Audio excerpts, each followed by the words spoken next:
Children, today we will continue chapter The Cell, its structure and functions. I will discuss question answer. You have already done objective questions in the book, like fill in the blanks, match the following, tick the correct option. So you will revise it with the help of book.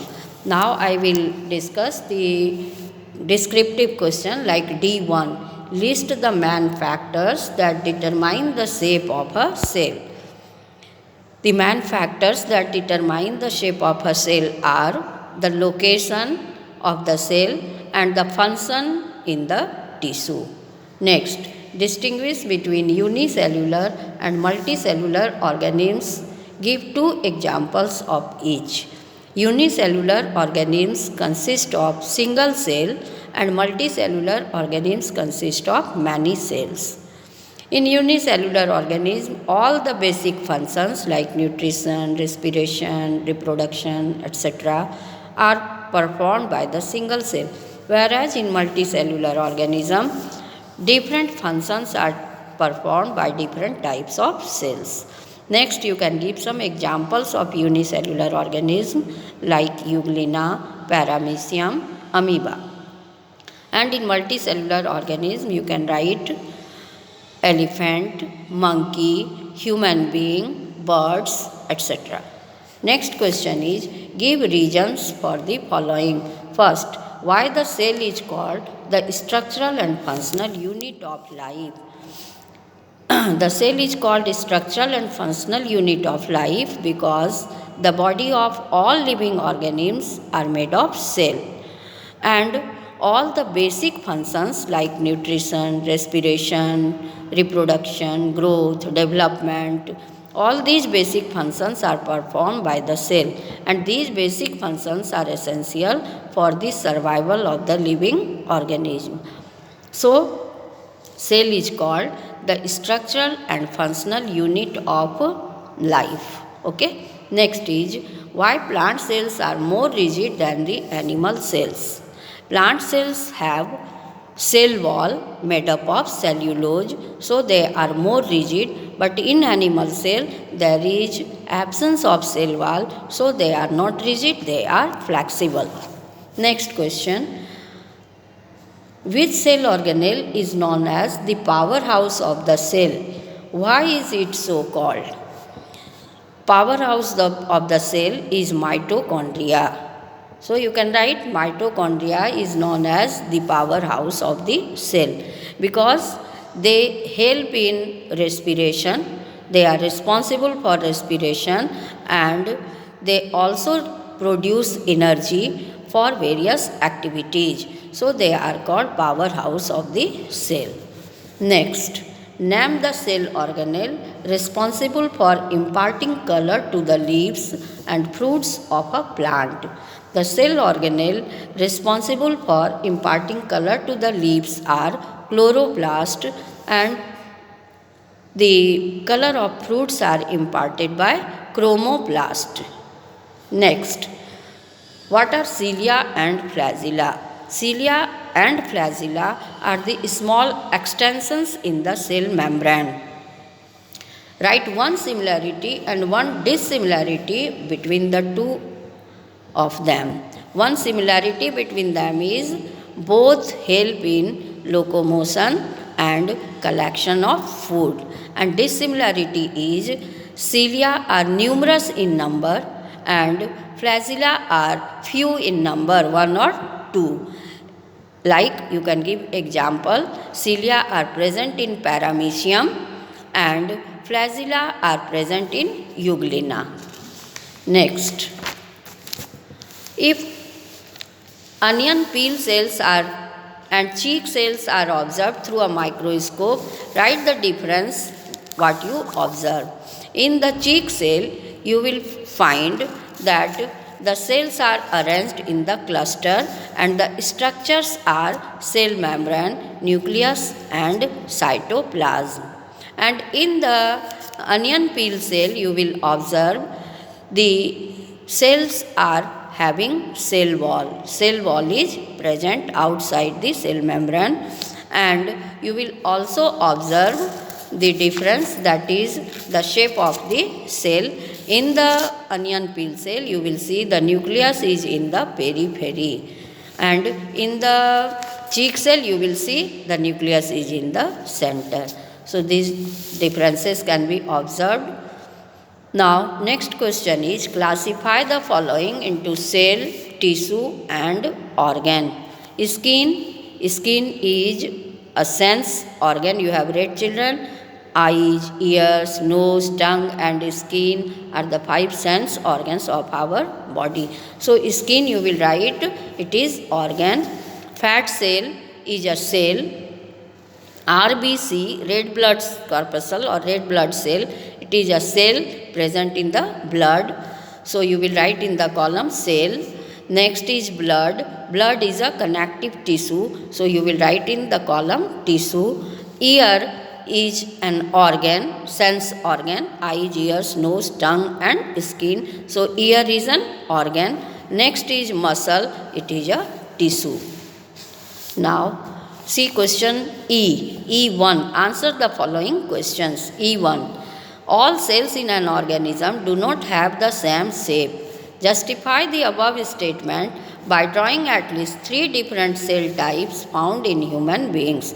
All cells in an organism do not have the same shape. You can show 3 different shapes of the cell, like nerve cell, muscle cell, fat cell. So their shape is not same. The shape of the cell depends upon the location and the function in the tissue. Next, where and how are chromosomes formed? State their significance. When the cell is ready to divide, then the chromatin material condenses to form more thicker thread-like structure called chromosomes. So chromosomes are formed when the cell is ready to divide. And how chromosomes are formed? The chromatin material condenses and become more thicker thread-like structure and they form chromosome. State their significance. Chromosomes are responsible for inheritance of characters from parents to offspring. Next question. With the help of well-labeled diagram, highlight 3 differences between a plant cell and an animal cell. So children, you will draw the diagram of plant cell and animal cell and then you will write the difference in the tabular form. Like in the plant cell, plastids are present and in the animal cell, plastids are absent. Next point you can write that in the plant cell, cell wall is present and in the animal cell, cell wall is absent. Next point you can write that plant cells have more number of vacuoles, they are permanent and larger in number. Whereas in the animal cell, vacuoles are smaller or absent and they are temporary and they are less in number. Plant cells are rigid due to presence of cell wall made up of cellulose, whereas animal cells are flexible. So you can write differences, 3 differences between them. Next is, write the function performed by the following cell organelles. Function is, first is endoplasmic reticulum. Endoplasmic reticulum is a network of tube-like structure and it is a channel for the transportation of material in the cell. Okay? It is a channel for transportation of material in the cell and it also helps in protein synthesis. Endoplasmic reticulum is of 2 types. Smooth endoplasmic reticulum, which helps in fat synthesis, and rough endoplasmic reticulum, which helps in protein synthesis. Next, Golgi complex. What is its function? It helps in processing and packaging of materials produced by the cell. So it is also called storehouse of the cell. Next, nucleus. Nucleus is controlling center of the cell. It controls all the activities of the cell. Next, chromoplast. It imparts color to flowers, fruits and vegetables. You see children, the color of tomato is red due to presence of chromoplast. Next, vacuoles. Vacuoles store water and waste material. Okay. In some animals like in amoeba, food vacuole is present where the food is digested. Next, mitochondria. Mitochondria are responsible for cellular respiration and they generate energy for different activities. So they are also called powerhouse of the cell. Now, question number 5, E5. The cell membrane is a very important component of a cell. How is damage to the cell membrane likely to impact the function of the cell? Damage of the cell membrane can lead to entry of toxic substances in the cell and it can cause problem to the cell because toxic material will enter the cell. So you can write damage to the cell membrane can lead to entry of toxic substances inside the cell which can destroy the nucleus and other cell organelles. Very important question. Damage to the cell membrane can lead to entry of toxic substances to the cell and it may destroy the nucleus and other cell organelles. Next,